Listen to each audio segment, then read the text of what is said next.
The most successful and influential persons or companies or leaders all are starting with asking why of their company rather than asking on the how and what questions. In anyone's life, we want to ask the question why to identify or finding our purpose and beliefs of our business, of our life, of our service, anything.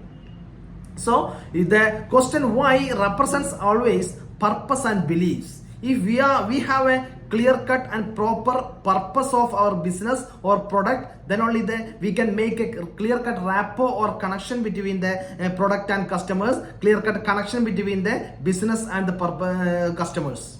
So if you want to make a difference in your business, you want to make a big difference in your service sector, please go to the question why and make a clear cut belief and purpose in your business. Thank you.